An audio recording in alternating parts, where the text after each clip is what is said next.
A tristeza de minha alma não me impedia de tomar grande interesse pelos lugares que íamos visitando.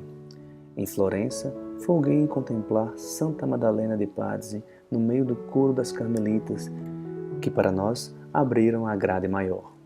Como não sabíamos um meio para nos valer de tal regalia e muitas pessoas desejavam tocar seus terços no túmulo da santa, só havia eu em condições de passar a mão através da grade. Por esta razão, todo mundo me trazia terços e sentia-me muito honrada com meu ofício. Sempre encontrava recurso de tocar em tudo. Desta forma, pudemos venerar na igreja da Santa Cruz de Jerusalém, em Roma, várias partículas da verdadeira cruz, 2 espinhos e um dos sagrados cravos, contido em magnífico relicário lavrado em ouro, mas sem vidro. Com isso, quando venerava a preciosa relíquia, descobri um meio de enfiar o dedinho num dos orifícios do relicário e consegui tocar no cravo que fora banhado no sangue de Jesus. Era realmente arrojada demais. Felizmente, o bom Deus que enxerga o fundo dos corações sabe da pureza de minha intenção e que por nada deste mundo queria desagradar-lhe. Para com ele procedia como criança que julga ser-lhe tudo permitido e considera como próprios os tesouros de seu pai. Não consigo ainda compreender por que razão as mulheres da Itália são tão facilmente excomungadas. Era-nos dito a cada passo: não andeis por aqui, não andeis por ali, senão ficaríeis excomungadas. Oh, como são desprezadas as pobres mulheres! Entretanto, elas amam o bom Deus em número muito superior aos homens, e na paixão de nosso Senhor tiveram mais coragem do que os apóstolos, enfrentaram as injúrias dos soldados, tiveram ânimo de enxergar a adorável face de Jesus. Não padece dúvida, por isso, permite ele que sua partilha na terra seja o desprezo, pois o escolheu para si próprio. No céu, saberá mostrar que seus pensamentos não são os dos homens, porque então as últimas serão as primeiras. Mais de uma vez na viagem não tive paciência de esperar pelo céu para ser a primeira.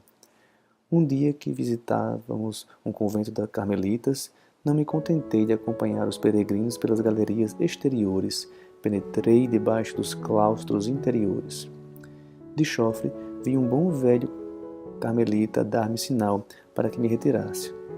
Entretanto, em lugar de ir-me embora, cheguei perto dele, mostrei com a mão os painéis do claustro, dei-lhe a entender que os achava bonitos. Pelos cabelos soltos e pela minha fisionomia juvenil, reconheceu sem dúvida que eu era criança. Sorriu-me bondosamente e retirou-se quando percebeu que não tinha diante de si nenhum inimigo. Soubesse falar-lhe em italiano, dir-lhe-ia que era futura carmelita, mas não me foi possível por causa dos construtores da Torre de Babel. Depois de visitarmos ainda Pisa e Gênova, regressamos à França. No percurso, a vista era magnífica. Ora ladeávamos o mar, a estrada de ferro chegava-lhe tão perto que me dava a impressão de que os vagalhões nos alcançariam. O espetáculo provinha de uma tempestade, era de noite, o que tornava a cena mais imponente. Ora, surgiam planícies cobertas de laranjais com frutos maduros, verdes oliveiras com sua folhagem miudinha, graciosas palmeiras. Ao cair da noite, víamos as numerosas enseadas do mar iluminarem-se com profusão de luzes, enquanto no céu cintilavam as primeiras estrelas. Oh, que poesia se apoderava de minha alma à vista de todas as coisas que estava a ver pela primeira e última vez em minha vida. Foi sem pesar que a vi desvanecer. Meu coração aspirava a outras maravilhas. Tendo contemplado bastante as belezas da terra, eram as do céu, objeto de seus desejos, e para as transmitir às almas, queria constituir-me prisioneira. Antes de ver abrirem-se diante de mim as portas da abençoada prisão, pela qual suspirava, tinha ainda de lutar e sofrer. Foi este meu pressentimento ao voltar à França, mas tão grande era a minha confiança que não deixava de esperar que permitida me seria a entrada em 25 de dezembro. Apenas chegadas em Lisieux, nossa primeira visita foi ao Carmelo. Que entrevista não foi aquela?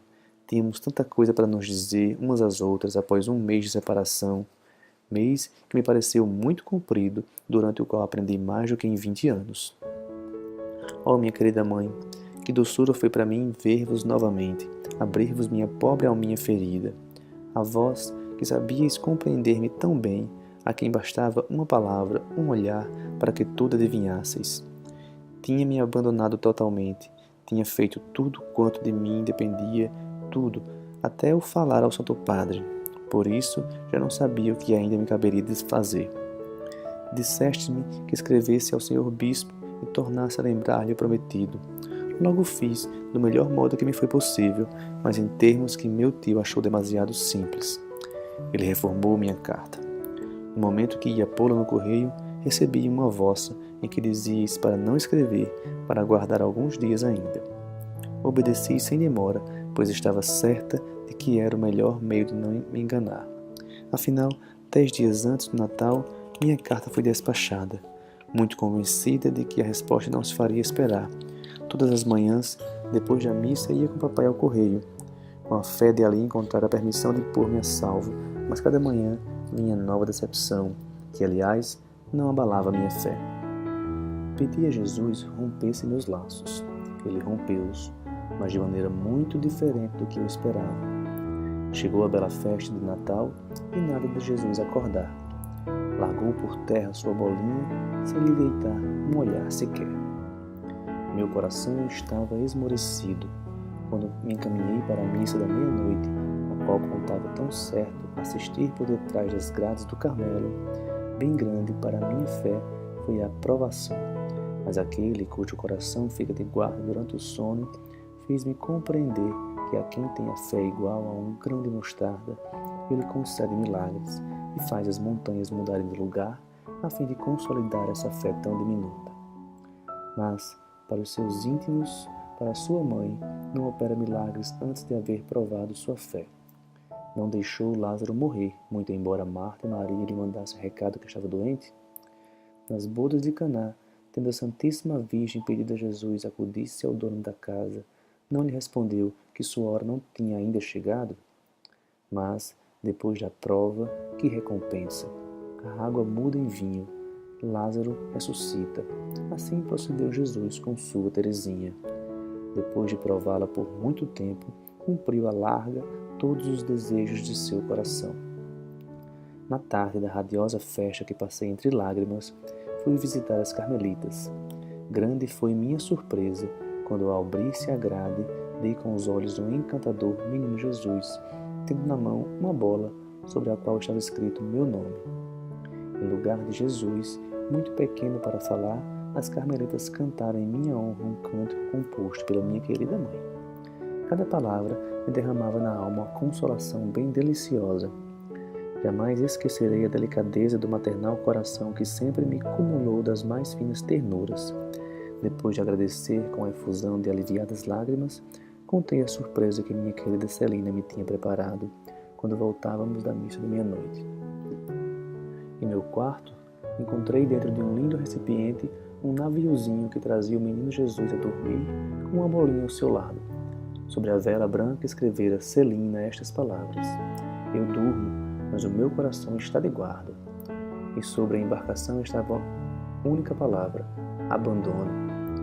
Oh, se Jesus ainda não dizia a palavra à sua noivinha, se os seus divinos olhos continuavam sempre cerrados, pelo menos se lhe revelava por meio de almas que compreendiam todas as delicadezas e o amor de seu coração. No primeiro dia do ano de 1888, Jesus ainda me presenteou com sua cruz. Desta vez, porém, estava sozinha para carregar, pois era tanto mais dolorosa quanto mais incompreendida. Uma carta da Madre Maria de Gonzaga me comunicava ter chegado a resposta do Senhor Bispo no dia 28, festa dos Santos Inocentes, mas que não pusera ao corrente porque decidira que minha entrada só se efetuaria depois da Quaresma. Não pude conter as lágrimas quando pensei em tão longo prazo. Para mim teve a provação um caráter todo particular. Via meus laços rompidos por parte do mundo, mas agora a Santa Arca negava a entrada à mísera pombinha. Admito de bom grado que darei a impressão de ser pouco razoável, não aceitando com alegria esses 3 meses de exílio. Mas admito também que, sem o parecer, a aprovação foi muito grande e me fez crescer bastante no abandono e noutras virtudes. Como se passaram os 3 meses tão ricos em graça para minha alma? Primeiramente, ocorreu-me o pensamento de me não preocupar em ter uma vida tão bem disciplinada como era meu costume. Logo, porém, compreendi o valor do tempo que me era disponível e decidi dedicar-me mais do que nunca à vida compenetrada e mortificada. Se digo mortificada, não é para levar a crer que praticasse penitência. Infelizmente, nunca fiz nenhuma, muito longe de me assemelhar às belas almas que desde a infância praticavam toda sorte de mortificações, não sentia nenhum atrativo por elas. Isso provinha sem dúvida de minha covardia, porque poderia, como Celina, encontrar 1000 pequenas maneiras para me levar a sofrer, mas, em lugar disso, deixava-me regalar e tratar bem como um filhote de passarinho que não carece de penitência. Minhas mortificações consistiam em dominar minha vontade, sempre pronta a impor-se, em não soltar palavra de réplica, em prestar pequenos obséquios sem alarde, em não apoiar o dorso quando sentava, etc, etc. Foi pela prática desses nadas que me preparei para ser a desposada de Jesus. Não posso dizer quão doces eram as recordações que tal expectativa me deixou. 3 meses passam depressa. Afinal, chegou o momento tão ardentemente desejado.